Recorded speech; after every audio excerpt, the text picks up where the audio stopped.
There's only one thing that you need to worry about right now. It's the fact that we've had to wait so long on this show without Nina Turner. But thankfully, that wait ends today. Nina's back. Nina Turner, how's it going? It's going good, John. It's so great to be back here to the entire Dragon Squad. I have missed you immensely, but Black Pearl Dragon is back, baby. You are, and we're very glad to see it. I can see the comments coming in already. And I personally need it because it's not a great time. And one of the ways I sort of think about things is like, how much of the stuff we have to pay attention to and cover on the show is about the good guys and the bad guys. And I feel like we're in like a 95% bad guys period. And so if I can't get good guys making news, I at least want to have a good one on the news with me. And so we've got you. Thank you for being here. My pleasure. Thank you. I'm sure everybody's very excited to hear your perspective on the news. If you want to make any announcements or anything, feel free to do that. But over the course of the show, we are going to be talking about a lot. Well, we're going to be focusing to start off the show on corruption, on who in these turbulent economic times is actually doing well and how they're doing well, both individuals and corporations. We're gonna be breaking that down. We didn't get to the Bernie Sanders interview yesterday on the show, but that's actually fine because I want Nina's perspective on some of what Bernie had to say anyway, so we'll be getting to that too. How Pete Hegseth might have accidentally really hurt Donald Trump in a legal case involving the invasion of LA from just a couple months ago, and a whole lot more besides that. Also, did Trump do it? Did he get away with the Epstein cover-up? Have the people moved on? We're going to be evaluating that. And that's all in the first hour. Coming up in the aftermath, we're gonna be talking about the massive protests in Israel against the escalation of the military invasion of Gaza, and a new analysis of who was actually benefited from the big, beautiful bill and who wasn't. Spoiler alert, you already know all of it, but we're gonna dig into the numbers and what it actually means in practice. And so with all that said, please hit the like button, share the stream, send us your tweets, your comments, your super chats. And if you do, if they're interesting or funny or revelatory, you might earn yourself a $100 Blue Apron gift card. So get those in soon. But with all that said, Nina, are you ready to do this thing? Let's rock and roll, John. Okay, let's rock and roll. Let's rock and roll with this. The president stands with the American people on this. He doesn't want to see people like Nancy Pelosi enriching themselves off of public service and ripping off their constituents in the process. I think it's frankly ridiculous that anyone in this room would even suggest that President Trump is doing anything for his own benefit. He left a life of luxury and a life of running a very successful real estate empire for public service, not just once, but twice. And again, the American public reelected him back to this White House because they trust he acts in the best interest of our country and putting the American public first. This is a president who has actually lost money for being president of the United States. Dear God, I think I've identified Carolyn Leavitt's first lie. She had such a good track record too, but no, that wasn't true. And ridiculous or not, I am going to continue to assert that Donald Trump is massively enriching himself and his family with the presidency. And however much you think he's benefited monetarily, you gotta get that number up. It's higher than you think, because a new analysis says they believe that since 2017, him and his family have been enriched to the tune of $3.4 billion, which is something like twice as much as they were worth before he entered the White House. And so whether you believe his real estate empire was successful or not previously, like Carolyn Leavitt says that she does, nothing he has done, no condo sales, no golf courses, no Trump steaks, no Trump Air, any of that can compare to the money that he has earned thanks to the fact that he is the White House. And he's not the only one benefiting. A lot of wealthy people have benefited massively since he became president. And we will be diving into that, but let's start off with him. So the first revenue stream, and there are many of these, seemingly a new one every week, comes from Trump's Palm Beach estate, Mar-a-Lago. So In addition to the revenue he generates by holding his own campaign events at the club, which directly benefits him monetarily, he has profited from other candidates, conservative groups, and influence seekers rushing to hold events there too. Again, for pay. He takes the money the donors paid to those other candidates. It goes to Donald Trump, and way more than you might think. The club says that it limits membership to 500 people. Each reportedly pays an annual fee of about $20,000. But after the 2016 election, he began jacking up that initiation fee. In 2016, it was $100,000. Last fall, it was set to rise to $1 million. And it could be 5 million, it could be 20 million. It doesn't matter because there are definitely 500 people that want proximity to the president and they will pay for it. And unlike a campaign donation, there's no limit on what he can accept. They can just hand $20 million to the president, have his ear, have dinner with him, have big, beautiful pieces of cake, and it's all legal. Campaign finance laws need not apply. And that's not it. Okay, that's $125 million he's apparently benefited just through Mar-a-Lago. But there's a lot more than that, and it's escalating, particularly in the area of cryptocurrency.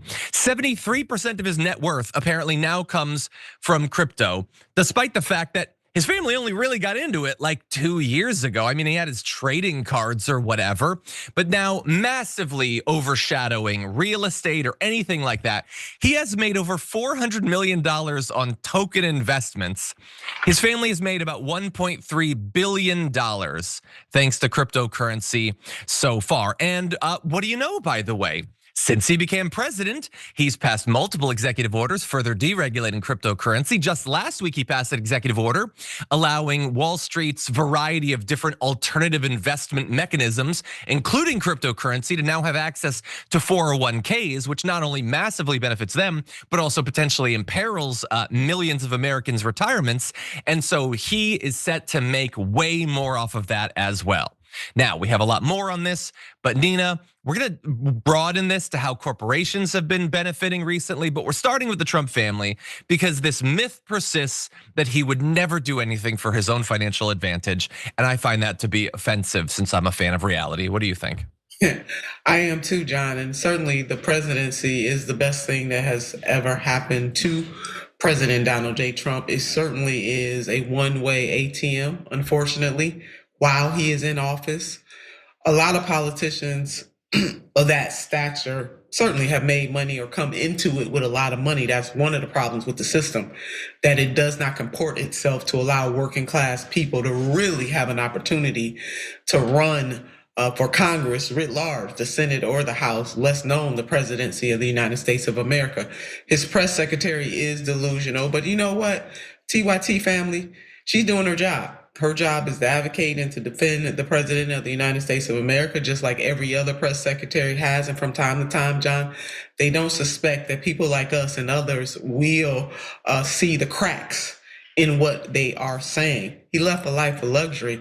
How is that? I mean, he has the plane on America's dime. He lives in public housing on our dime. He benefits from a public healthcare system, one that he and members of the GOP and also Democrats too are not willing to afford to other Americans in this country. So it is very clear, and that stat, I mean, just staggering, John, $3.4 billion off of being the president of the United States of America and counting. And shame on folks that won't stop the stock buybacks. Yep. And that kind of stuff that is happening in the Congress. Again, Democrats had the opportunity to do it. Former leader Nancy Pelosi stood in the way of it. So for me, John, neither one of these parties, I mean, we're highlighting the corrupt nature, that it is legal to bribe politicians in the United States of America. I need the Dragon Squad to wrap their minds around it, understand it, and the fact that this is bigger than President Donald J. Trump. This system existed before him. Hopefully it won't exist after him, but we, the thinking public and people who care about this level of corruption, have got to act to be able to put bumpers along the way to stop this from happening. And campaign finance reform, John, is one of the ways to do it. Although some of the things that you laid out, campaign finance reform would not be able to prevent in the immediate moment the fact that the president can rent out Mar-a-Lago whenever he wants to. Yeah, there's a lot of questions that I've been asking for a long time and I've never gotten an answer. Like, so if you, let's say you run for office and you release an NFT, it's nothing, it's just digital fluff or whatever, and you charge $5 million for it. You could just do that? Like, and some billionaire I mean, that they wouldn't do that for you. I don't know in that case, John. I'm saying, I don't know. I'm kind of warming some up. candidate. Okay, let's say we track down a left-wing billionaire who gives a damn about the world or whatever, and he's like, yeah, no, I want that NFT that she made. I'm gonna give $100 million for that. You can do that, I guess. Yeah. Evidently you can. I guess this is a rhetorical question, but evidently you can. And even in that, the bill that you were referring to that bans the individual stock trading, which definitely should be passed and should have, as you said, been passed under the Democrats. But unfortunately, Nancy Pelosi is only on board when she's in charge of it. Has a carve out so Donald Trump can continue to maintain individual stock until after he's president anymore. So the corruption. And also the idea that he left a life of luxury. Have you looked at what he's done to the Oval Office? He covered everything in gold. He's building a $200 million ballroom for fancy dancing. He hasn't left anything. He's dragged it along everywhere he's gone. And so are the people not sick finally of the corruption, the epic bribery and corruption? And one other thing I worry about, and feel free to chime in on that, but prior to this, the crypto week, we already had a bunch of, especially Democratic primaries, where crypto money would flood in there. Oh, I know you know everything about this. Would flood in there, and now the gloves are off. They can make even more money, and they're definitely going to use it to influence these elections. What race is going to be free of the influence of cryptocurrency from here on out? None, John, as it seems. And if this, corruption is flowing like milk and honey. Personally, for my race in 2020 and 2021, as you well know, and the TYT family knows, crypto money came in heavy in the Ohio 11th district. And it turns out that my race in 2020 and 2021 was the most expensive congressional race for the Ohio 11th congressional district. These people are buying that. People have to understand these big money interests, they're not doing this for nothing. They're not just doing this for a picture and a smile. They're doing this to be able to purchase influence, the level of influence that the average voter, the average American just does not have. And so we call this the United States of America. But John, I'm really, it's the corporate states of America. And it's been that way for a long time. But to your point, the bubbling up that is really all up in our face. Like nobody can say that they don't see it. Because President Donald J. Trump is making sure that we fully understand the situation. The question becomes, when is enough enough? And when will the American people revolt enough in that we don't elect people? We don't even entertain electing anybody that takes this kind of money. And if the Democratic Party was smart, John, if they were smart, because they're real feckless, if they were smart, they would bar dark money, big money, all of that in primaries. It is a corrupting force indeed, and it drowns out. This is the point. It's not just about me. It's about what happened to Congresswoman Cori Bush or Congressman Bowman, people like that, and so many others, John, who don't have a real opportunity. But more important than any of us who've ever run for office, it is about the residents in St. Louis, the residents in a portion of New York, the residents of Greater Cleveland, having their voices and their right to choose, unfettered by other influences, the type of people that they want elected to serve them and not the corporate interest. It's the owner donors, and they got choke collars on these people. 100%. Yeah, and the collars are gonna get even bigger. They're gonna be gold plated, they're still gonna be collars. Okay, well, let's move on. You mentioned the corporate states of America. Let's talk about that right now. Nobody was surprised that one of the first things that happened after Donald Trump got in office is they passed this absolutely massive tax cut bill. And individual billionaires made out like bandits, almost literally like bandits, but not just them, corporations too. And corporations are already and will be, as long as Donald Trump is in office, and if another corporate Democrat gets in, likely even then, be flooded with money. And the argument that's made to the American people is, no, that's not corrupt or whatever, it's good because we give them tons of money and then they invest it, they hire people, it all trickles down. But does it?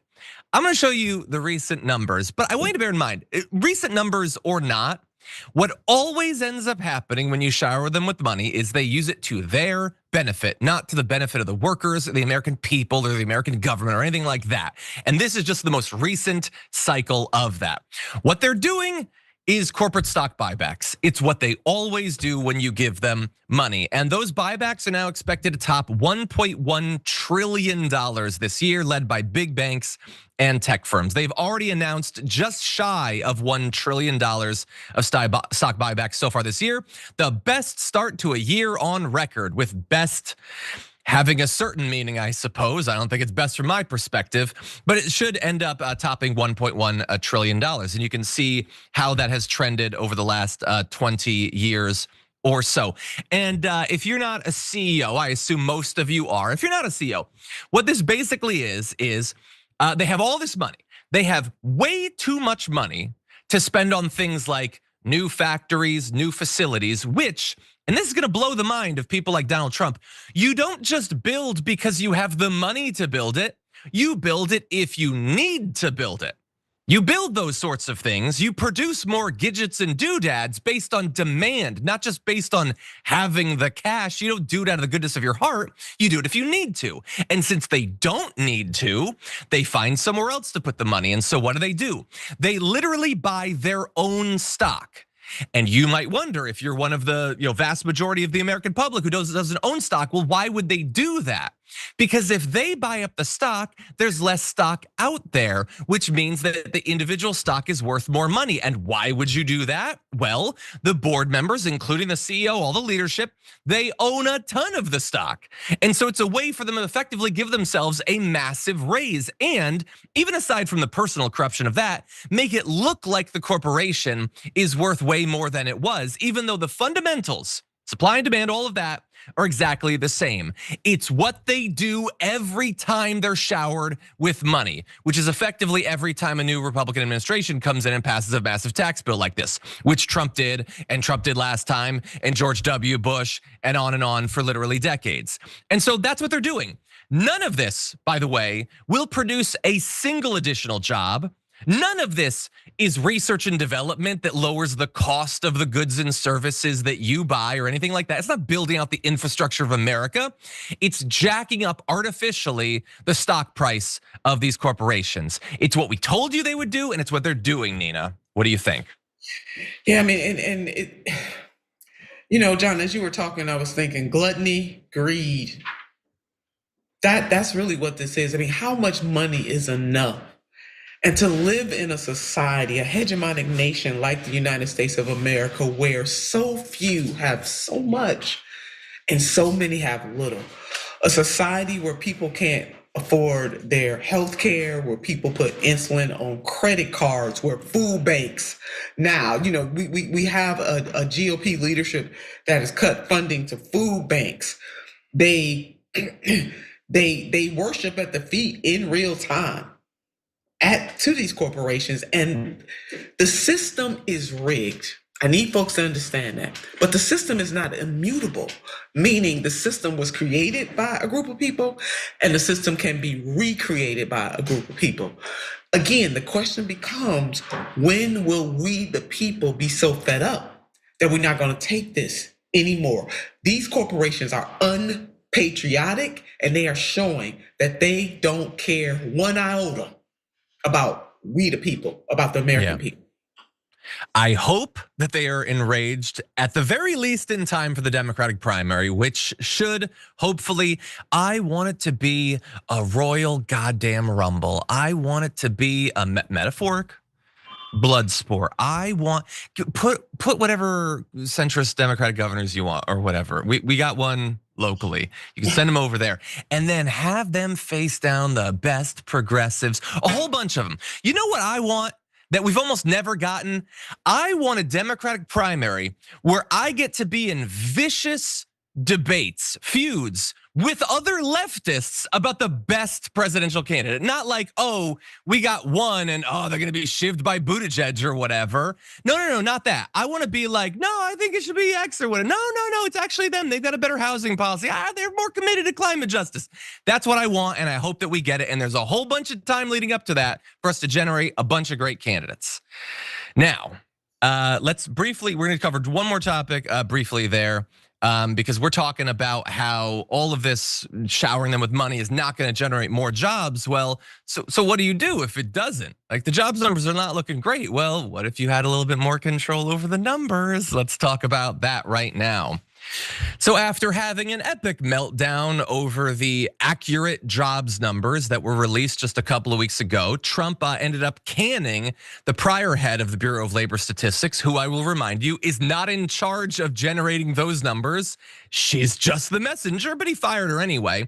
And so now he's replaced someone new with someone new, or nominated, I should say. It'll be confirmed, but Enten is an economist at the Conservative Heritage Foundation. So again, doesn't mean they don't know their numbers or whatever, but they're coming from a massive and influential conservative think tank, so just bear that in mind. He accompanied this announcement with this True Social post saying that they're highly respected. That just means he likes them. You won't be respected anymore if he doesn't like you anymore. He says our economy is booming and EJ will ensure that the numbers released are honest and accurate. They have always been honest and accurate. That doesn't mean that they didn't ever get it wrong. The fact that numbers need to be revised in future months is evidence of that, and that has always been the case. It's been the case under him. It's been the case under Biden, under George W. But they're doing the best job that they can. And that ran afoul of Donald Trump. You see, you have the jobs numbers that are based, that are real, that are accurate, that are correct. And then you have the hypothetical jobs numbers that would be politically correct, that would be acceptable to the dear leader. And those are no longer being generated by the Bureau of Labor Statistics. Will EJ and Tony generate politically correct numbers that Donald Trump can tolerate? That remains to be seen. Again, he will not individually be crunching the numbers, but if he starts cleaning house, if he starts bringing in, doggy people to work there or whatever, well, then you might see something like that. And I will bear in mind, he has been very critical of the Bureau of Labor Statistics. Again, baselessly, and he has even announced recently that perhaps we should do away entirely with the jobs numbers. And it's convenient to do that if they don't look good for the president who just appointed you. Because Nina, if he puts out another couple months of accurate but bad numbers, he would expect, I'm sure, that he'd be fired too. And so again, this is no way to run a serious government, a modern democracy. But for some tin pot dictatorship, yeah, this is run of the mill. What do you think? Oh yeah, no, definitely that. And and please, folks, don't be fooled by the PhD behind this man's name. That means absolutely nothing, given the way that he's coming into this job. He will not. I wouldn't be surprised, John, if they announce that they are going to do away with the numbers, because that's the only way this man is going to be able to keep his job. He will not give an accurate jobs report if the accuracy means that President Trump is not going to be happy. And in that, we should all be concerned. Service to a leader does not mean capitulating. It doesn't mean just flat out lying and deceiving the American people. If the president is so fragile that he can't handle the truth, then there's something wrong, especially since he ran as a populist.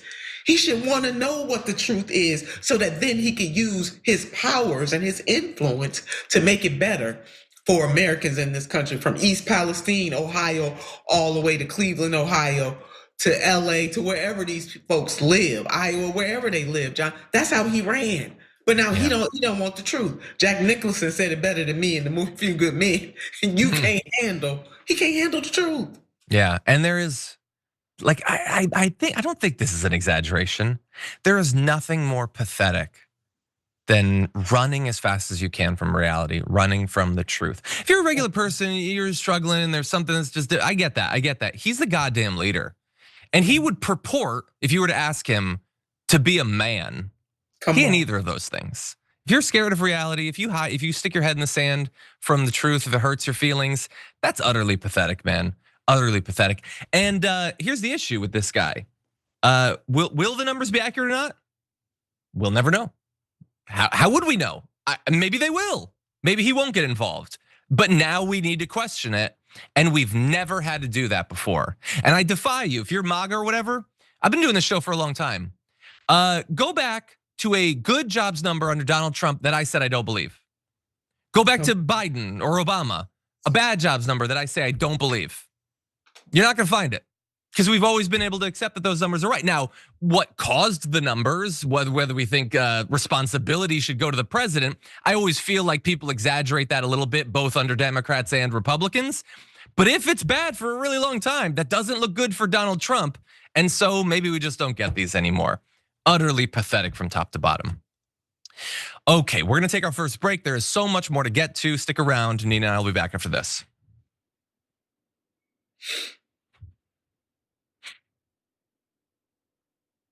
We're gonna start off this social break with a Galfar who says, I prefer the Jack Nicholson quote, "You ever dance with the devil in the pale moonlight?"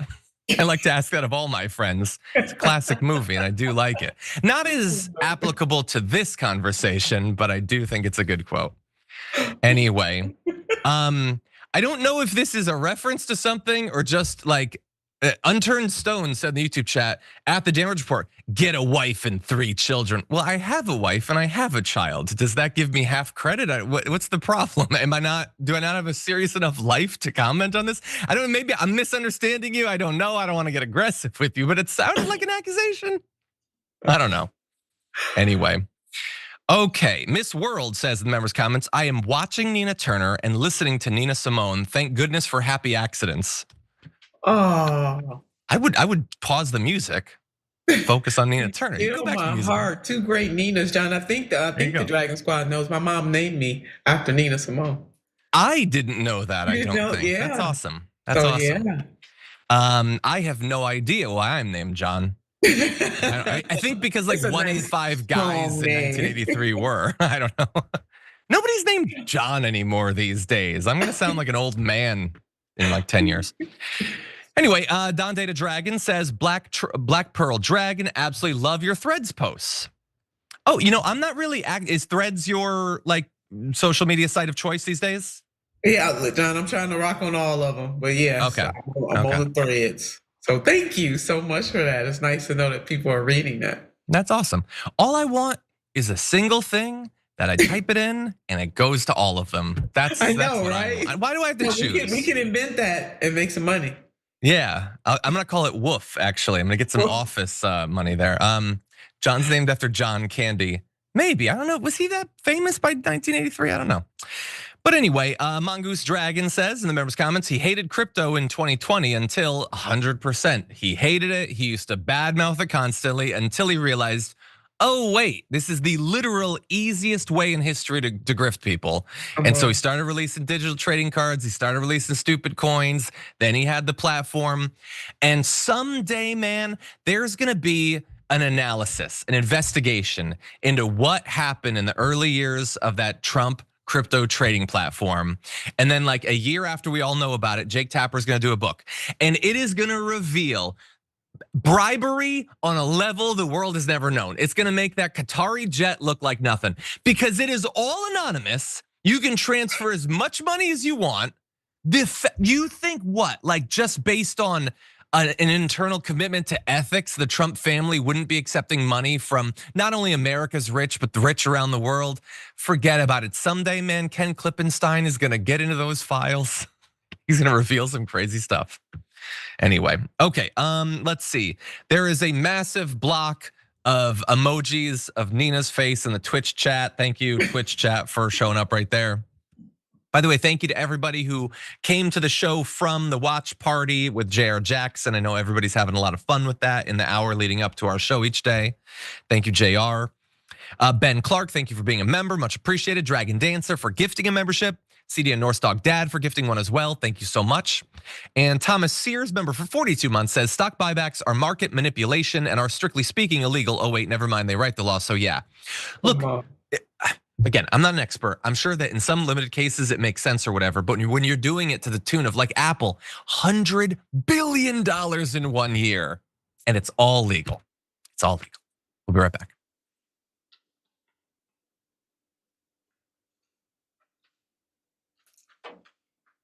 Okay, everybody, let's have a little bit of a palate cleanser in the news before we return to the dark stuff. Let's jump into this. You're obviously still full of vigor and intensity for the things that you're passionate about and have been for decades. Is there another presidential run in you? Oh, God. Let's not worry about that. I am going to be 84 years of age next month, as a matter of fact. So I think that speaks for itself. But right now, what is more important, in my view, and I want to see, obviously, the most progressive candidate that we can have, is to rally the grassroots of America. A moment ago, you asked me about West Virginia and why people vote for Donald Trump. Our job is to turn that around. So it is pretty clear from that interview and from others that he's done that Bernie Sanders would probably be perfectly happy to not be asked about a future presidential run anymore. I think he's probably sick of it and the speculation. That said, I'm still going to speculate. But he was also asked about sort of a related topic. Okay, so let's say that you don't run again in 2028, and to his credit, he maybe he's 84. He looks to me the same as he did 5 or 6 years ago. Maybe I'm biased or whatever, They say everybody thinks their kid is the cutest and everybody thinks that their progressive champion has never aged a day. Those are the sayings, you've heard them before. He looks the same to me. But that said, he was asked about, well, who might pick up the mantle? And so Dana Bash says, are there people out there who you feel comfortable and confident will take up the Bernie Sanders mantle and run in 2028? To which he said, humbly, well, that's not the Bernie Sanders. Will they stand up and fight for economic and social and racial justice? Absolutely. There are some great young people, but he kept his cards pretty close to his chest there and didn't say. So Nina, are you also sick of the speculation? Do we need to move on from putting hopes and expectations on Bernie Sanders to run and start looking to, admittedly, a pretty good bench of good young progressives of a variety of different stripes? Where do you stand on all this? I wouldn't say I'm sick of it, but come on. I mean, the senator, that is the Senator Sanders I remember from the campaign trail. So I'm right with you, John. I mean, I was there in 2016, extra there in 2020, being one of the national co-chairs for the senator. And yes, that has not aged a day. But yeah, you could tell he is tired of being asked that question. He's out there trying to fight the good fight as best that he can. And I believe that he'll continue to do that until, he's going to continue to do that with every fiber of his being. He did answer that question just right. It is not necessarily for him to say and to start naming names, but to say that there are a group of leaders out there who could take up the progressive mantle, of which that mantle comes in many versions. Those of us who understand the 21st century version of it know that the senator awakened that in 2016, but let's understand there were progressive movements even before that. The freedom budget for all Americans comes to mind for me, John, where you had people like Asa Phillip, Randolph, Bayard Rustin, and Reverend Dr. Martin Luther King Jr., who put forward a plan to eradicate poverty in the United States of America over a 10-year period from 1966 to 1976. When you pull from that, when you really tease that out, and I'm working on this project as a senior fellow at the New School, the Institute on Race, Power, and Political Economy. But when you tease it out, John, plank by plank by plank, it sounds very much similar to what those of us who consider ourselves progressives today are fighting for. So yes, there's energy out there among a whole group of leaders. I don't necessarily think that people are looking for just one leader. It's going to take more than just one leader to put this ship on a different path. I agree, and even if you had the good president, you need some good people in the House. You need a speaker who's not going to purposefully try to be a stumbling block. You need good senators. You need all of that. You need good governors. You need good mayors. Good head of the DNC. 100%. Yeah, so I think that there are a lot of good ones. That said, I guess I am a mark. If he were to run, I probably would end up supporting him, although there are other politicians that I'm kind of rooting for right now. But that's, and you're totally right. He was not, I think he sort of normalized for me in political campaigns what John Oliver has normalized a little bit in some political media online, in that, you don't have to just be vaguely optimistic. There was a same sort of hope, I think, for Obama, that it's going to be a government that's for us. But there was like Bernie normalized like a lot of specifics and being more explicit about the problem, you know, in a way that like I think was a little bit more granular that I liked. Because we got to talk about policy and we have to be able to, you know, have expectations. And so I want to see more of that. And we see a lot of candidates doing that. And even people like Harris felt like she had to put out, you know, during her campaign, some detailed policies and stuff like that, because we expect that at this point. But that said, oh, sorry, what were you gonna say? No, I was gonna say we definitely deserve that. And so you have people like my dear friend, Congressman Ro Khanna out there on the stump. I do believe, John, that anybody that's thinking about 2028 and they're not doing anything in 2025 are disqualified. Yeah. Because we got to fight right now. We got to get to 2028. And how we get there is not by people sitting on the sidelines or speculating or doing the least that they can do. And then also, I would like the TYT family, particularly the Dragon Squad, to think about that leader or that person does not necessarily have to come from somebody who is currently elected. Now, we know that governors and senators and congresspeople are the people we tend to look to, but maybe we do need somebody or a group of somebodies who have the guts and the courage to stand up right now in this moment and tell the truth, the whole truth, and nothing but the truth. So help us God, and who are not controlled by owner donors to be rocking and rolling. So John, your vision about progressives arguing over, I see your progressive and I raise you. That's what I want to see as well. And so I'm really happy to see Congressman Ro Khanna, a dear friend of mine. As a matter of fact, John, as you know, we're going to be rolling through the ATL. On Monday, we're doing a town hall in the evening. Just ask the audience to check out our social media. I don't have the exact location right now, but really talking about the needs of the people in this country and how we can turn this thing around. Certainly the congressman and I don't believe we have all the answers, but we have some of them, and we need fighters, not just us to be the fighters, but the everyday people out there to be in this fight with us. That's how we're gonna change this country. I love it. I wish I was closer to Atlanta. If you swing by LA, please let me know. I would like to go. I wish that sounds awesome. John. Yeah, and let me just, you were 100% right. You can't wait until like the beginning of 2027, then all of a sudden pop up with like, you know, a cool logo or whatever. That's right. We need you now. You got to be doing some stuff, okay? You know, go around, talk to people, stand up to the militarization of some of these cities, you know? If like, you know, if you're California's governor, start a podcast, bring on Steve Bannon. Do something that shows that you understand the moment we're in, okay? And that you're a fighter for us. Talk to Charlie Kirk on your podcast. Something real, you know? Gavin Newsom. Knock down homeless encampments, why don't you? Exactly. Yeah, do something like that the base is asking for, you know?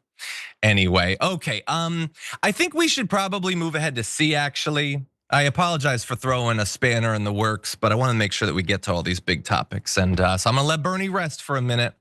And then I'm gonna pressure him to run in 2028. But let's move on to this.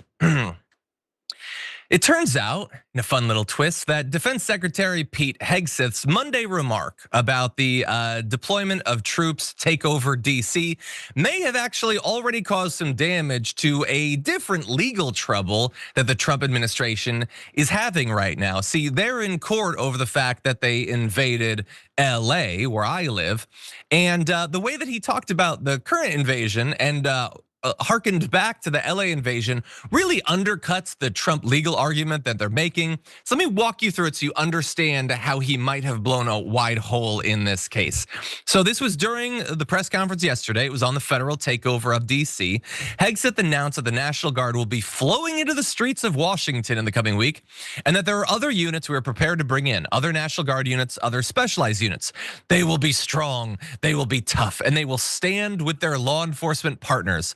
And importantly, this is nothing new for DOD. In Los Angeles, we did the same thing, working with the California National Guard, working with ICE officers. And in response to that, California's attorney, which is on the California side of that legal proceeding, moved to enter that announcement of the National Guard deployment, specifically his comments about the troops standing with their law enforcement partners and having done the same thing in LA into evidence. And they were ultimately admitted by the judge. Now, the Trump administration had said, no, you can't enter that because they weren't already on the exhibit list. And the judge observed that because of the way that time works linearly, they couldn't have been entered before they were said. But exactly, Skittlebutt in the chat gets to the true heart of this. There was assertions at the time that this is a violation of the Posse Comitatus Act. And it kind of seems pretty clear from what Pete Hegseth is saying there that it is in fact a violation of that. Now, the proceeding is continuing. We're gonna have to see what happens in that. But the Hegseth thing, this is not like, this is not Tom Homan or something. This is the head of the Department of Defense making these comments. That is serious. Now, that said, you also have some potential outs if you're the Trump administration. It is Pete Hegseth, so you could say, well, nobody takes him seriously, he's wildly unqualified for his position, and you have a point there. You could alternatively say, well, it was a day that ends in day, and so he was probably drunk at the time that he said that, and that's also a compelling legal argument there. But I do think that it's ironic that potentially their invasion of DC could hurt them in terms of the consequences of their invasion of LA. And honestly, as we're gonna get to, with how hot they seem to start invading other cities around America, anything that adds some legal obstacles, I think is a good thing right now. But Nina, we haven't had you on since the announcement on Monday. I don't know if you've been to DC recently. Apparently, everyone there is being assaulted right now, and something has to be done about it, okay? It was really bad and Trump's hand was forced, and so he's taking it over. What do you make of all this? Yeah, damn the stats. Violent crime is down in DC. And I understand, I'm not saying that in a flippant way, because if you are a victim of violent crime, those stats don't really mean a whole lot to you. But it doesn't surprise me, a man who doesn't even like the labor numbers would not care whether or not violent crime is down in DC. And certainly all of us should be concerned about any innocent person who is a victim. The very fact that this president is trying to turn elected leaders into enemies of the state, so to speak, really galls me, especially as somebody who has not only served as a Cleveland City Councilwoman, but also worked for a mayor who worked tirelessly for the city of Cleveland and cared every day what happened to the people in his city. And mayors and council members, for the most part, some exceptions, really do care and are out there doing everything that they can with very, very limited resources. So turning up the heat and turning these cities into war zones are not the answer. Part of the answer is, can we increase the federal minimum wage? Part of the answer is making sure that everybody has healthcare. Part of the answer is making sure that childcare is affordable. You know where I'm going with this, John. That's part of the answer. The other part is, yes, if somebody is a violent criminal, we have laws on the books already for that. What happened to less government, John? What happened to that? Why don't you let the local officials do their jobs? You can come in, you can pick up the phone and call them, you can try to be helpful to them. But what I reject and what I resent is him turning these elected leaders into enemies of the state. And it's wrong. 100%. Yeah, and normalizing just our soldiers are they're no longer there for stuff abroad. They're there to be used against US citizens. That's what they're there for, okay? And right now, most conservatives don't care, despite decades of talking about the federal government taking over all that. They don't care because it's gonna be in blue cities or whatever. But okay, after a few more years of getting it normalized, okay, so it's President Buttigieg in like 4 years, and another mass shooting in Texas, and nothing happens. And so I don't know, seems like an emergency. Maybe the federal government needs to occupy Texas until they get their gun violence problem in order or something. Maybe confiscate some guns. It is an emergency after all. This sort of thing can go both ways. When you expand the powers of the presidency, most people are gonna wanna keep that power when a new administration comes in. And we're gonna do this stuff about Charlie Kirk. Maybe we'll get to it in tomorrow's show. I just wanna briefly show graphic 9. Trump is now gonna create a squad. Oh, he has a squad he likes actually, of 600 soldiers that are gonna be deployed in 2 different parts of America. Just anytime there's any issue in any city, he's going to flood hundreds of soldiers in the city. And for whatever, racial justice protest, police brutality or something. But obviously we know where this is going. It's gonna be the midterm elections, okay? They're gonna gin up some sort of thing and they're gonna send in a bunch of soldiers to patrol the voting locations or the vote counting locations. And I hope that between now and then, I mentioned this like 50 times, and I come off looking like the most hyperbolic goof in America because it never actually materializes. But I'm not too worried about that because I think that's what he's doing all of this for. And I think that's why the right-wing media is so excited about it. They like this potentially being a like pressure release valve that saves them in the midterms. Anyway, we need to take our second break. We got a lot more to get to after this.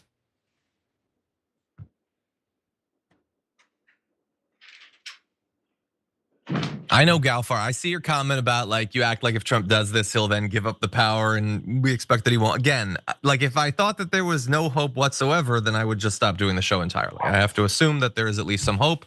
And I'm not even necessarily relying on him stepping down from power. I'm relying on his cardiovascular system doing what cardiovascular systems do when you mistreat them for the better part of a century. At some point, something's gotta give. I'm thinking aorta. But anyway, let's jump to some of your comments. Shock Lines Matt gifted 10 memberships. Super nice of you. Thank you for that. CD and North Dog Dad gifted another membership. Thank you so much. Swedish Sunflower Dragon, member for 10 months, says, Nina, missed you. Please come back more often, Queen. Greetings from Sweden. All the way from Sweden. Very nice there.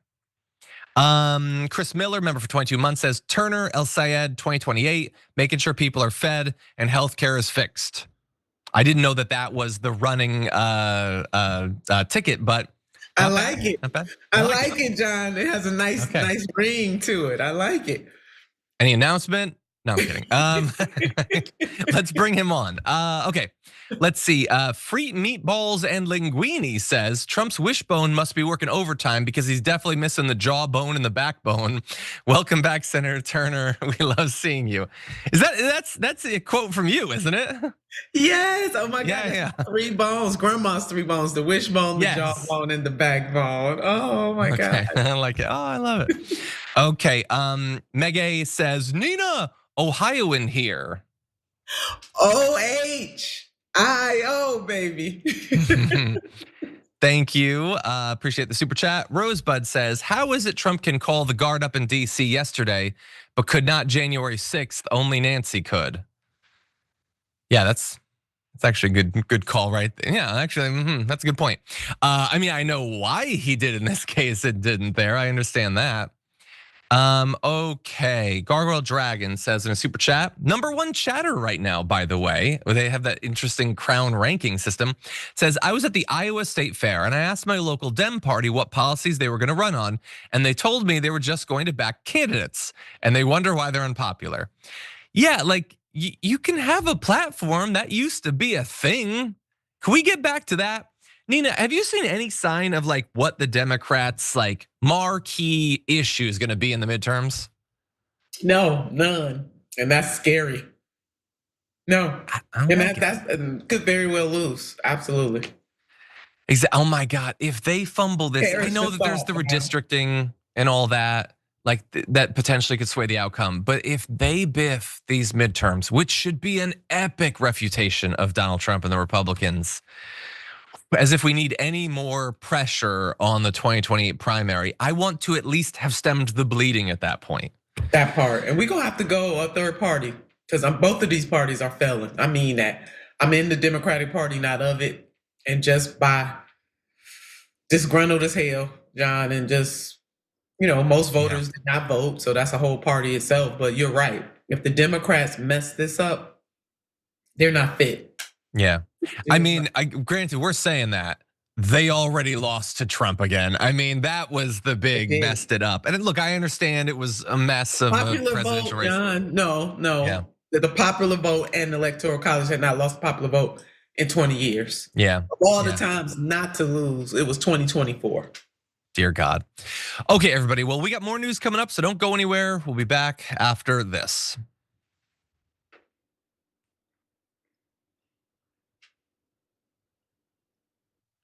Okay, everybody, if you're just joining us now, please hit the like button as we jump into these last stories.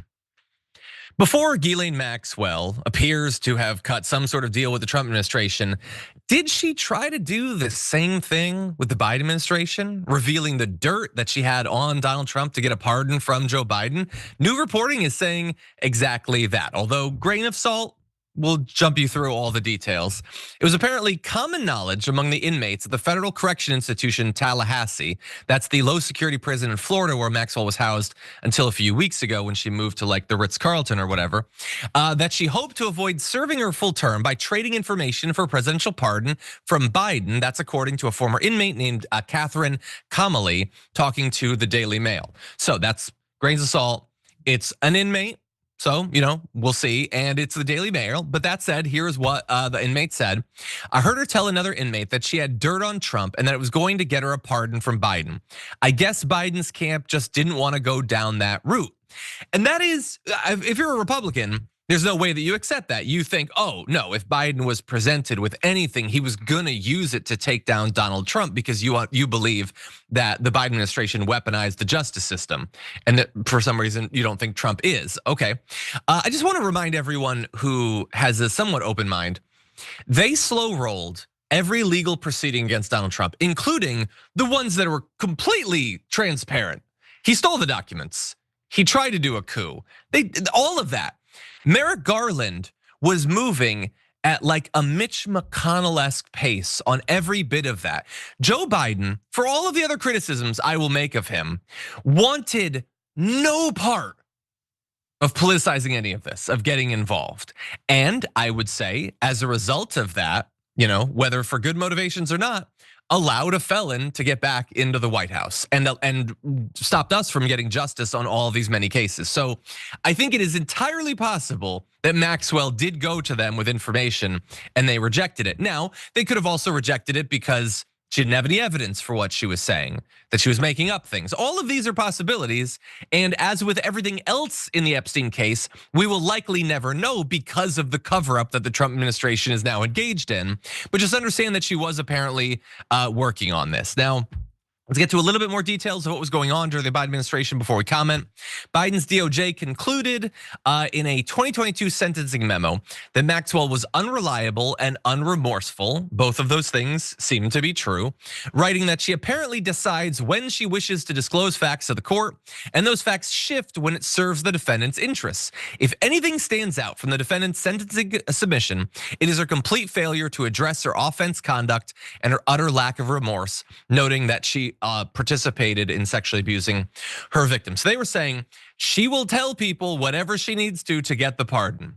And I will remind everyone, she met with Donald Trump's personal lawyer and she has been moved to a nice little resort, and any day now she could be pardoned, or at the very least not reveal what she actually knows. So that said, this is the first time, Nina, you've been on since this entire Epstein thing has blown up. What do you make of it? Yeah, I mean, it's really sick. She should not get a pardon. She should not get any empathy, sympathy. It's too late now, obviously, but she is a trafficker, and as you laid out, abused young girls, young women. Why would we reward somebody that was participating in pedophilia? Should never do it. As far as the Biden administration is concerned, all the things that you laid out, John, are possibilities. I want to add one more to it. It's also possible that the Biden administration didn't want to open Pandora's box. Because as you know, and I know, and others probably speculate, this should not just be about partisanship. This should be about justice for those who were injured, for the victims, and let the chips fall where they may, whether it's a Democrat or a Republican. That should matter not. What should matter is that wealthy people, mainly men, and if there are women in there, I mean, Maxwell is one, abuse their authority at the expense of victims. So I surmise, John, that part of it could have been not wanting to open Pandora's box for political reasons, unfortunately. Yeah, I mean, it's easy for us to say, release all the documents. I don't care if Republicans or Democrats go down, but it's possible that a prominent Democrat didn't want it. Maybe there are donors in there. Maybe Bill Clinton is in there or whatever. I guess that is possible. But anyway, more reason to not necessarily trust what Maxwell says, or in this case, doesn't say. That said, I think we're gonna stay on this topic for the other part of this and close out the hour with this. We have a story we wanna do about data centers and their environmental impact. We will get to that at some point. But anyway, I wanna briefly talk about this because I'm very curious about Nina's opinion on this. So, Donald Trump has been trying for almost a month now to distract from the Epstein story, to give out little bits of information or browbeat his fans into not caring about it, talking about it being a Democratic hoax, talking about Obama and Russia and all that stuff. And weeks have gone by. And none of those distractions worked in getting people off the story. But weeks and weeks have gone by, and have those weeks done what the distractions couldn't? Have they sapped people's interest in this scandal and the cover up? That is the case that Harry Enten is gonna make. Google searches for Epstein down 89% versus just 3 weeks ago, falling through the floor. It is no longer the top term searched alongside Donald Trump's name. That's been trading off between Taros and Vladimir Putin, with obviously the meeting coming up later this week. But at this particular point, the American people's interest in this story, it's quickly becoming something of a nothing burger. Trump's approval rating in July of 2025, it was 45%.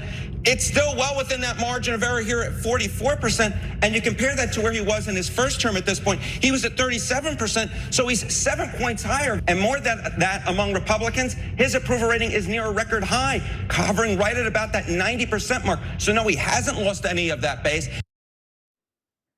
So look, the fact that it's not like people don't cite it as the most important topic, like you can see this graphic, only one person cited it in mid-July as the most important topic. I don't necessarily think that means people don't care about it. Is it the most important thing happening right now?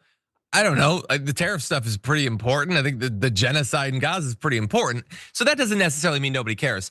The fact that he's only lost like 1 or 2 points of Republicans, despite the most stumbling and bumbling, obvious cover up ever, with all these updates of, oh no, it turns out his name was in there and they redacted it. Actually, it's in the files 1,000 times. And oh, by the way, he sent his personal lawyer to Ghislaine Maxwell. And oh, what do you know? Right after that, she got put into a minimum security prison. And oh, according to Raw Story 2 hours ago, she might have been cleared for work release. We'll see about that. The Raw Story is the only place that I'm seeing that so far. But evidently, she might have been cleared to leave prison for work release. It's all transparent, and yet he doesn't seem to have lost much of MAGA, despite the fact that MAGA has been QAnoned out for years, and this is an obvious cover up. By the way, he's gotten a big assist. Fox News has not said anything about all this. They've devoted, according to Media Matters, more than 7 times as much coverage to Sydney Sweeney's jeans than they did to this obvious political cover up. Nina, what do you think about this? Have people moved on? Is it still an issue? Should people care? What do you think? No, yeah, definitely people should care, but have they moved on? Your points are right on. Paying for my groceries. You know, AP just came out with a poll that said about 86% of Americans are stressed about buying groceries. 76% are stressed about paying at their job. And then about 75% are stressed about housing. So yeah, it might not rate at the top, but people should be. And I think people are still concerned about this. And the media for that reporter to say it's a nothing burger, I would ask the victims, do they think it's a nothing burger? It is the journalist, it is journalists' responsibility to continue to cover this story, whether people are Googling it or not. We've just lost all, well, I shouldn't say lost all humanity, man. This welcome to America. Yeah, 100% right. And by the way, the fact that he's gone this whole month and has never had to acknowledge the victims, other than that they were his property. John, one other quick point, because I know our producers are saying we have to go, but this is not new. Like, people should definitely understand this. Just the obscenity of it all is what's stunning to us. But this stuff is not new, and we really got to search deep into our souls what type of country we want to be, because we already know where we are and what we have been, for sure. Yeah, and what we expect out of a president. The fact that we lift up maybe the worst person in our country we hand the reins of power. Maybe at some point we can stop doing that. Anyway, that's the end of the first hour of the show. Nina's gonna be back for the aftermath. We do have more to talk about. So definitely stick around if you're watching live. We'll see you in a few.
Welcome back, one and all, to the aftermath. We've got some more news for you. I just want to add one thing to the story that we closed the first hour with. The news that Maxwell the reporting from an inmate that Maxwell had tried to get a pardon from Joe Biden. One of her lawyers said in a statement to the Daily Beast, "There are plenty of absurd rumors out there, but this one, patently false, might just take the cake." That's from attorney David Oscar Marcus. So David Oscar Marcus he's earned his pay. He said the thing that he's supposed to say or whatever, and it might even be true. Again, we already gave multiple caveats that it's one inmate talking to the Daily Mail. I also think it's entirely possible that in a span of 4 years, Ghislaine Maxwell decided she doesn't want to spend the rest of her life in prison. So anyway, that's what they say. We'll see what ends up happening. We'll see if she's on that work release. In the chat, Brooks says, gets work release, works as a spa manager. Anything's possible. You think it's impossible that she'll like party at Mar-a-Lago at some point in the next 2 years? I think she speaks at the RNC 2028, but we'll see. Anyway, with that said, and jokes aside, why don't we move into very serious news, starting with this. Israel reoccupying all of Gaza has been suggested by some Israeli officials. Well, I don't know what the suggestion is. I know that we are there now trying to get people fed. As you know, $60 million was given by the United States fairly recently to supply food, and a lot of food, frankly, for the people of Gaza that are obviously not doing too well with the food. So that's what I'm focused on. As far as the rest of it, I really can't say. That's going to be pretty much up to Israel. Yeah, that's just up to Israel. If Netanyahu wants to conquer every square inch of Gaza, it's on them, and we're just focusing on giving out food. I'm not going to acknowledge why it's tough to get the food to them, that the IDF is stopping the aid from coming in. No, we gave them $60 million. Well, it's not $60 million. It's eventually maybe going to be $30 million. It's a tiny fraction of that right now. And we gave it to that organization that was set up basically by Israel, specifically to corral Palestinians down into southern Gaza, so they'll be easier to push down into that one humanitarian city before we ship them around the globe. And that's all I can do. I'm the president of the United States. What more could I possibly do to influence this thing? I'm a tiny little shriveled baby boy. I have no power. I have no military. What am I gonna use? Like tariffs as a tool to influence foreign policy and everything? No. This is a stupid little issue. This isn't like, Brazil pursuing a case against Bolsonaro where I literally jack their tariff up by 50%. It's nothing like that. It's not me adding 25% to the tariff on India because they're buying Russian oil. That's a serious issue. This is a tiny little thing, and I'm a tiny little baby boy, and I can't possibly influence it. And that is unfortunately the message that Donald Trump is sending every single day. He is in a submissive relationship with Benjamin Netanyahu, who calls all the shots, and Donald Trump is never going to even raise his voice, let alone actually contradict Netanyahu. Well, thankfully, there are some people who are not happy with Netanyahu, and they are having their voice be heard. And about 100,000 of them took to the streets of Tel Aviv to protest against Netanyahu and his decision to effectively conquer the rest of Gaza. So massive demonstrations. They want an end to the military campaign. They want a release of the hostages. Bear in mind, Netanyahu says, against all evidence and against what the experts say, that conquering Gaza City will help get the hostages back. That is obviously not the case. The hostages' families have made clear that they don't think that's the case. They think it is far more likely to end up killing the remaining hostages. And so that's the current situation. We've got the president who's not going to do a goddamn thing. And then you have inside of Israel, a lot of Israelis who are speaking out against this. Not necessarily for the exact same reasons in some cases that I might, but they don't want a continuation of this military campaign. And that is good news. We've got more on this, but Nina, what do you make of it? No, that is good news, John. And it is important to point out that it might not be for similar reasons, but the outcome is to stop the madness. President Donald J. Trump, 60 million compared to the multi-billions of dollars that Israel has been given. The fact that only Israel has a superpower backing it compared to what is happening to the Gazans, and who are being pushed out of what was literally an open air prison. They were never able to control their destiny even before October 7th. And sure as hell not able to control their destiny now. This is beyond a humanitarian crisis, John. This is the canary in the coal mine, because as we know, in places like the Sudan that barely gets a mention, places like Congo and Haiti and other places all around the world where there are predominantly Black people, these crises are not even mentioned. The important part to continue to raise about Gaza is that it is with our money. So that is why when people ask the crazy question, why? No, because it is our money that we give to the state of Israel, to a right-wing government every single year, and that gives us greater authority. It is because of international law. It is the Leahy Law. It is the Foreign Assistance Act 620I. And you know what, John? Any politician, but especially Democrats, as we look towards 2028, and I really mean this, and I hope other people mean it too, who do not have the courage to call this what it is, which it is a genocide.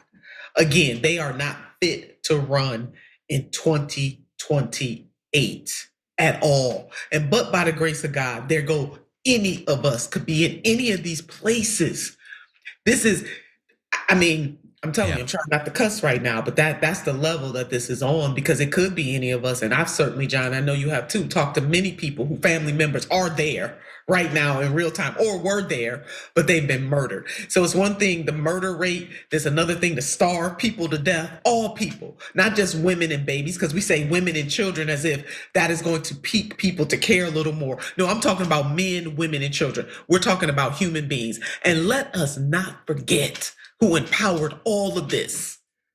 President Joseph R. Biden does not get a pass. Yeah, no, 100%. No, that administration was just as weak. Just, no, what are you gonna do? I talked to him. He said he's just gonna keep killing people, I get. Yeah. Wouldn't it be great to have someone in power who could actually say, is Benjamin Netanyahu like the scariest? Like, you get into a room with him, he's just the scariest person on planet. Is he like Jason or Freddy or something? Why are they all so utterly scared of him? I will never understand that. I will never. These people, they stand up to Putin. I mean, not Donald Trump, but others, they stand up to Putin or whatever. No big deal. China, bring it. We'll stop you, China. When it's Benjamin Netanyahu, what do you want, sir? I'll give you some more aid. Can I please say that I gave $60 million for food? Can I didn't, but can I pretend that I gave almost 1/3 what I'm spending on my new fancy ballroom? Can I pretend that, please?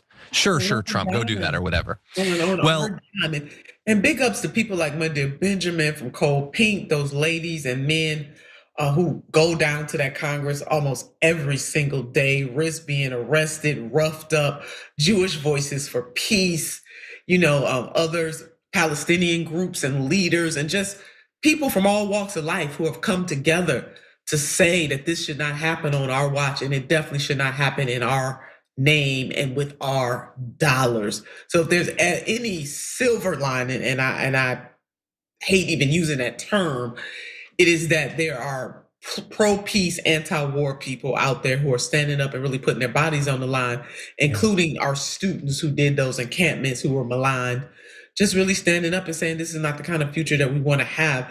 This is not only untenable, it's immoral. 100%. As much as, on the level of the worst crises that you mentioned, others around the world. Let me just briefly mention that while America just can't do anything, it just doesn't really seem to have a problem with what's going on there, our leadership. There are a number of states that have put out statements against this. Germany, Britain, and France say that they strongly reject the decision to expand the military operation. A number of other countries are saying it's dangerous and unacceptable. That includes Egypt, Qatar, Saudi Arabia, Turkey, the UAE. Even Russia says it would worsen the situation. So Donald Trump in that little thruple is obviously the most submissive, I guess, of those. Oh, by the way, Australia is actually it's expected it's going to be recognizing the Palestinian state in the near future. There's some others that are working towards that. And so that's something, you got UK, Canada, Australia, New Zealand, a few states that are doing something as we all just watch another massacre every day. Do you know in the past 24 hours, 89 Palestinians were murdered. 31 of them were just getting aid. That's one day of it. And what about 1,000 on the West Bank, with the settlers? if this was happening in Tel Aviv, Israel would not be responding in this way. I mean, that's really something to think about. They would have found another way to respond. I mean, this is just so gut-wrenching and heartbreaking that people can't even try to get their basic needs met in a war zone. And this is the war on Gaza. It is in no way equal by any stretch of the imagination at all. And it really is going to take the American people, John, because our leaders, most of them, with a few, big ups to Congresswoman Tlaib, and others who hold strong, but for the most part, feckless. 100%. Yeah. For a variety of reasons. And some of it goes back to what we were talking about. What's that? Only donors are in full control. Exactly. Again, money, a big part of this. Okay, well, we're gonna move on to another topic. We have time, I think, for both of these. Let's jump into this. So we made the case in the run-up to and when the bill was passed that Trump's big, beautiful bill was only gonna be big and beautiful for the wealthy. And for the rest of us, it was gonna be basically nothing, worsening our standing. And for those with the least, it was going to actively make their lives far harder. And that was obviously going to be the case. Well, a new analysis has come out and it's broken down the actual effect of that bill on different classes of Americans. And what do you know? It's what we said it was. Maybe worse by the numbers, actually. I wanna show you this chart, and I understand it's a chart or whatever. Try to stay awake. This chart is just what the Republican Party is. Every bill the Republicans have ever passed or will ever pass has this exact effect. Maybe like 0.1% different or whatever. The bottom 10%, the bottom 30% really, are gonna be hurt by it, whatever it is. In this case, it's the big, beautiful bill. It'll be, Tucker Carlson's big tax bill that he'll do, in his first 100 days when he becomes president, whatever. And what do you know? The higher you get up on the economic ladder, the more you actually benefit. And so the top 10% over the course of the next decade or so they'll be about 2.3% richer as a result of this. And I want you to understand, these are people who already have millions and millions and millions of dollars. They have it as easy as it is possible to have it, except apparently not, because now they're gonna have it about 2.3% easier than that. The people the toughest decision they have to make is like, what paint job do I want on my yacht? Are gonna get it 2.3% better. And those in the bottom 10%, those who are struggling, those who in this election were calling out for help, or at least acknowledgement of their struggles, are gonna have it 3.9% harder.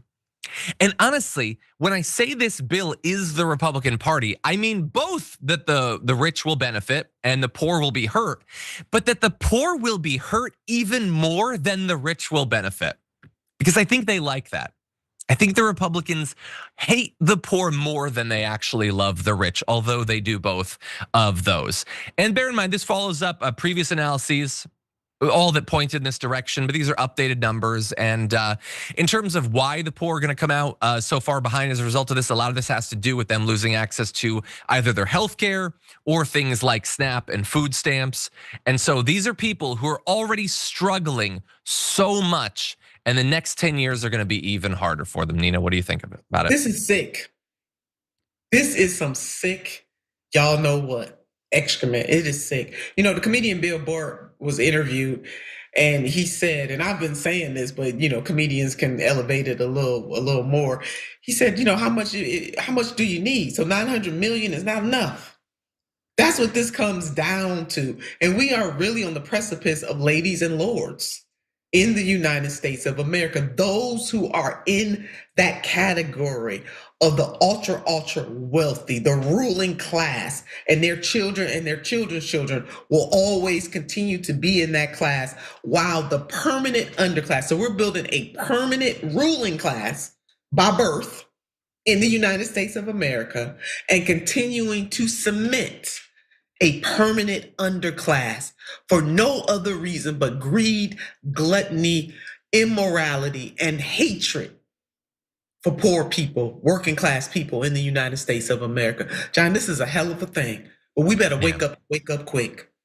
100%. And that's the thing. Like, obviously we have our upper class, we have our underclass, but yeah, the feeling of permanence. And that would, like, when they poll like Gen Z and you see all like how they think about their future, like that's what they're feeling. It's the idea that no, all that stuff about mobility or whatever, which was always exaggerated. But at least, like, in theory it could happen. Like, all of that is being closed off. And instead, what do you get? You're just every administration, it's another round of tax cuts. I don't know what they're gonna do when the taxes reach zero on the wealthy. Like literal subsidies. They just need a little bit more money for a slightly fancier dress when they go to the ball at the White House. And they eat fancy foods and they dance with the other billionaires and everything. And we're all starving on the outside. That is the world they're creating. People are making reference to the Hunger Games. That's what it feels like. That's the future that Republicans want. And Democrats. And Don't Look Up, the movie, Don't Look Up, dear friend David Sirota. I'm telling y'all, go on back and watch that movie. It sums up what we're really experiencing right now. Or Pete's Wine Caves. I remember when Buttigieg was running for president and he decided to host a whole bunch of ultra wealthy people in the wine cave. That's what this is coming to. Yeah, 100%. Okay, let's go to one more topic. Not exactly lighter, but we'll see what we Come make on, of it. John. I know. What's going on? Any good movies coming out recently? I don't know. Anyway, we're gonna jump into this. I'm gonna try to have a chipper voice as I talk about it. You've probably heard that your phone is rotting your brain. Well, new research has come out that indicates that actually that's probably what's happening, really. Yeah, no, it's probably really bad for you. The internet, the phone, the algorithm, the AI, it's all bad and our brain is rotting. And I'm gonna try to get through this as fast as I can because by the end of it, I might not be able to interpret the results. But the Financial Times has posted the results of an investigation into this. It's the Understanding America study. And they looked at 15,000 people over the course of a bunch of years. And what they found was a bunch of personality traits have been almost uniformly moving in very much the wrong direction over the course of their extended study. So in less than a decade, conscientiousness, that's the trait most closely linked to responsibility, follow through, self-control, has collapsed among young adults. Now, it's collapsed among everyone, but it's collapsed the most and the quickest among young adults. For those aged 16 to 39, it's not a gradual erosion, it's a plunge from respectability down to the low 30th percentile. Older adults who aren't addicted to smartphones, which that's what the article says, I think many of them are too, meanwhile remain essentially unchanged. So if you take a look at this chart, conscientiousness is on the left. The dark blue line, that's people who are age 60. Now, they haven't fallen as much, but they have still fallen. 40 to 59 have fallen quite a bit. It's just that the youngest people, Gen Z, have fallen the most. Now, neuroticism has jumped among the youngest category. It's jumped among the 40 to 59 as well. Agreeableness is down. Extroversion is down very significantly. Now, all of this goes back about a decade. Now, that's even at the beginning, smartphones are fairly ubiquitous at that point. I would say that the rollout of everything being algorithmic, hyper-targeted psychologically to addict you, the dopamine hits and all of that, that's more recent. In the last few years of that, you have the rise of generative AI, particularly the AI chatbots. And so this is not, you can't point at any one explanation for this. It's a context of the pandemic, the changing economy, changing media, all of that. But none of it really seems to be helping Nina. And as someone who has a young kid, I'm very worried about the context she's gonna be growing up in. I'm curious what you make of all this. Yeah, I'm worried too, John. I have toddlers in my life, and it is nature nurture. You know, the concept that we learned in high school. And parents and grandparents and aunties and uncles are going to have to do a better job of really pulling our children away from this. You know, my grandmother, my maternal grandmother, only had a third grade education, but she was one of the wisest women I've ever known. And she would always say, we're getting weaker and wiser. Now, she never lived to see any of the spectacular technology, but her mother wit really captured it. The more technology we get, which can be used for good things, the weaker we are becoming as a species. And that study is showing just a glimpse of that. In the olden days, we used to memorize phone numbers. John, I tell you, if I know 5 people's phone numbers by heart, baby, I don't know, you know, because we just becoming so adapt and dependent on these so-called smart devices, and we're not really working our great computer as much as we once were. So I think there's something to this, and psychologists and other social scientists are going to come out with even more of how this is really rewiring us as a species, and not all for good, as you're laying out. No, I mean, I'm sure there's something that's for the good. If I don't know, my brain is so hampered now, I probably can't come up with anything. But yeah, I know two phone numbers. One is mine, the other's 911, and that's about it. And there's a lot of other examples like that. Yeah, just there's a lot of stuff, and not all of it is directly technological. A lot of it has to do with changes in culture, about like the grind culture and how everything needs to be monetized and all, like social media. Yeah, Like it used to be about following people you know, and now we mostly follow people we don't know, and we don't even get to choose what we see. The algorithm chooses for us, and we're incentivized to just sit and just advance from one video to the next, rather than even going on YouTube and looking for a video is even different than that, and let alone the AI. And I was just watching a video essay about like how hobbies aren't really a thing anymore, because you're supposed to be, you're never bored, so you never like get a hobby to fill up the boredom. Your phone's always there to fill up the boredom. Again, I don't have a solution to all this. It's an ongoing conversation, but I will just remind everyone, like, we can move back in the opposite direction. It's possible. Like we all have these devices. We'll expect that we will, but we don't have to necessarily. Like I fully expect that it's possible maybe that Gen Alpha will grow up seeing the previous few generations as being digital zombies, and maybe they'll think of that as cringe, They'll use a different term. Yeah. We need some old school and new school, John, always. Let's hope. I'm trying to keep my daughter outside as much as possible. We go walking around. I'm trying. I'm doing my best. I'm not perfect. She watches YouTube videos. She knows who Miss Rachel is, who, by the way, is very good on Gaza. But anyway, doing my best.